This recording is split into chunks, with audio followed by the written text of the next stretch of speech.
मेहनत मजदूरी करके एक लड़का जो है अपना परिवार का भरण पोषण किया करता था। लेकिन टलते टलते वह एक ऐसी जगह पहुंच जाता है कि जहां पर जो लड़कियां थी वह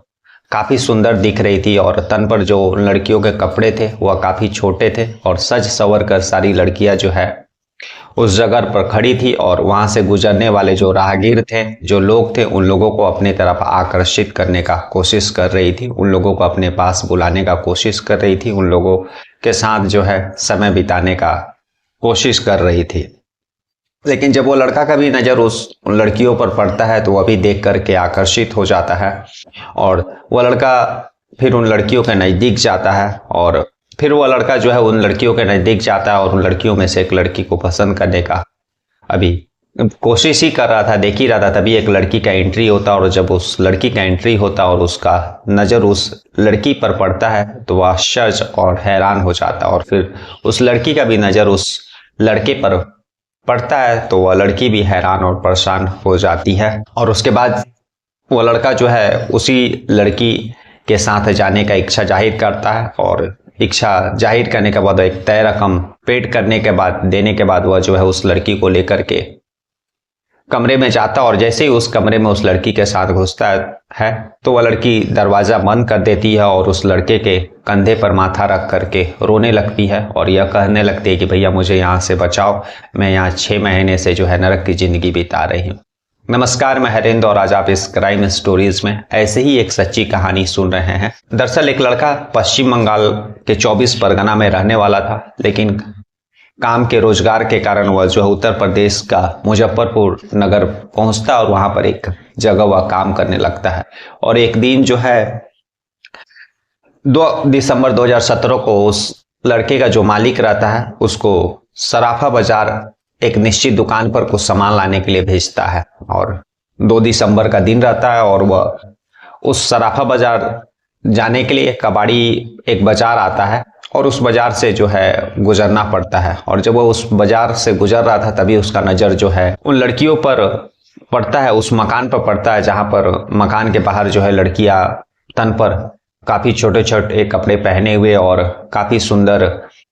ढंग से अपने को संवारे हुए खड़े रहती है और वहां से गुजरने वाले लोगों को अपनी ओर आकर्षित करती है, अपनी ओर बुलाने का कोशिश करती है और उन लोगों के साथ जो है समय बिताने का कोशिश करती है। तो लड़का का भी नज़र उसी लड़कियों पर पड़ता है और तभी जो है उसका नज़र एक ऐसी लड़की के ऊपर पड़ता है और उस लड़की को देखने के बाद जो है वह हैरान हो जाता है, परेशान हो जाता है और जब उस लड़की का भी नज़र उस लड़के के ऊपर पड़ता है तो वह भी हैरान और परेशान हो जाती है और तभी जो है वह लड़की जो है कागज के टुकड़े में कुछ लिख करके नीचे फेंक देती है उस लड़के के पास और जब लड़का उस कागज को उठाता और पढ़ता तो उसमें लिखा हुआ था कि 8 बजे तुम मुझसे मिलने आना। अब लड़का जो है शाम 8 बजे का इंतजार करने लगता है। दूसरी तरफ वो अपने मालिक को भी फोन करके बता देता है कि वह आ नहीं पाएगा, उसको लेट होगा। और जब रात का 8 बजता है तब वह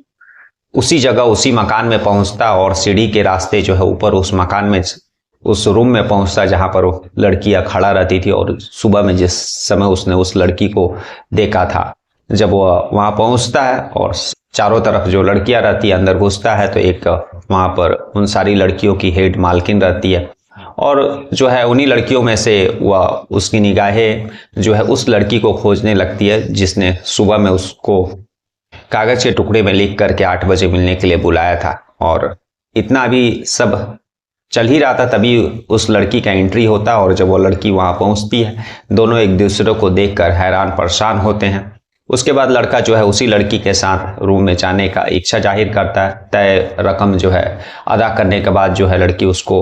उस लड़के को अपने रूम में लेकर के जाती है और दरवाज़ा लगा देती है। दरवाज़ा लगाने के बाद जो है वो लड़के का कंधे पर जो है माथा रख करके रोने लगती है और यही बोलती है कि भैया तुम मुझे इस नरक से निकालो, मैं पिछले 6 महीने से यहाँ इस नरक भरी जिंदगी बिता रही हूँ। लड़का जब सबसे पहले यही पूछता है कि आखिर तुम यहाँ पर आई कैसे। दरअसल वह लड़की जो थी वह उसी लड़के के गांव की रहने वाली थी और उसके दूर की बहन लगती थी। जब लड़के ने उसको उस मकान में उस कोठे में देखा तो हैरान और परेशान हो गया कि आखिर वो लड़की कैसे आई। तब वह लड़की उस कमरे में ही उसको बताती है कि दरअसल एक दिन वह जो है कॉलेज से घर आ रही थी, तभी एक कार आकर के रुकती है और जबरदस्ती उसको कार में बैठाया जाता है और कुछ नशीले चीज़ उसको खिला दिया जाता है। नशीले चीज़ खाने या पीने के बाद जो है उस बेहोश हो जाती है और जब उसको होश आता है तो वह एक रूम में थी जहाँ पर जो है लड़कियाँ थी और उसका एक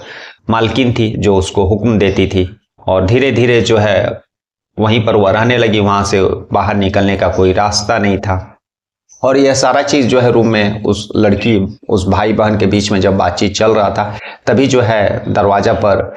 खटखट का आवाज आता है और दोनों भाई बहन डर जाते हैं, खास करके वह लड़की। और जब दरवाजा खोलती है तब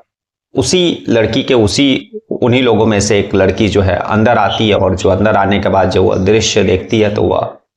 शक होता है। वह बोलती है कि जरूर कोई बात है, तुम लोग मुझसे छिपा रहे हो, क्योंकि एक अगर कस्टमर किसी लड़की के साथ रूम में रहता है तो उसका दृश्य अलग रहता है और यहाँ पर कुछ अलग दृश्य है। वो लड़की के जो आंसू जो चेहरे पर थे, आंखों के जो आंसू थे, वह पोंछने के बावजूद भी उसके आंसू के निशान जो उसके चेहरे पर दिख रहे थे। वो लड़की चिल्लाने लगती है, बोलने लगती है कि तुम लोग अगर सही बात नहीं बताओगे तो मैं मालकिन को बता दूंगी। तभी वह लड़की उस लड़की को शांत कराती है और फिर यह बताती है कि जो लड़का यहाँ पर आया वह मेरा भाई है, वह मुझे, हम लोगों को, तुमको भी यहाँ से बचाएगा। और वह लड़का जो है उन दोनों लड़कियों का सारा बातचीत की वे लोग जो है गलत तरीके से दूसरी स्टेट से वहाँ पर लाई गई है और वहाँ पर लाने के बाद उन लोगों से वेश्यावृत्ति कराया जा रहा है और सारी बातें वह रिकॉर्ड कर लेता है। और जो लड़की दरवाजा खटखटाने के बाद एंट्री की थी वह लड़की भी जो है उस लड़की का साथ देने लगती है और सारी बात रिकॉर्ड करने के बाद वह लड़का चुपचाप वहां से निकल जाता है। उस कोठे से निकलने के बाद जो है उस दुकान पर जाता है जहां पर उसके मालिक ने उसको भेजा था और उसी दुकान पर जो है एक नौकर जो था वह इस लड़के का जो है दोस्त था। वह जाने के बाद सारी बात जो है उस लड़के को, उस नौकर को बताता है कि उसकी एक दूर की बहन है, उसके गांव के रहने वाली है और वह और उसकी सहेली जो है उस कोठे उस वेश्यावृत्ति के काम में जो है जबरदस्ती लगाया गया है, दूसरी जगह से बहला फुसला करके बेहोश करके लाया गया है और सारा बात उसको बताता है। और वह दोस्त जो रहता है, नौकर रहता है, उस लड़के को सीधे जो है नजदीकी पुलिस स्टेशन लेकर के जाता है और जब पुलिस स्टेशन लेकर के जाता है और पुलिस वालों को सारा वाकया बताता है कि किस तरह से उसके गांव की एक लड़की और उसकी सहेली को उस वेश्यावृत्ति के काम में लगाया गया, किस तरह से उन लोगों को बेहोश करके यहाँ पर लाया गया और जबरदस्ती उन लोगों को जो है कोठे पर बंधक बना करके रखा गया है। और पुलिस को सारा वह रिकॉर्डिंग सुनाता और बताता है कि जो लड़की है वह उसी के गांव के रहने वाली शबीना नाम है और वह शबीना जो है उसकी दूर की बहन भी लगती है। पुलिस वाले सारे जब यह बात सुनते हैं तो तुरंत एक टीम जो है गठित किया जाता है और साथ ही एंटी ट्रैफिकिंग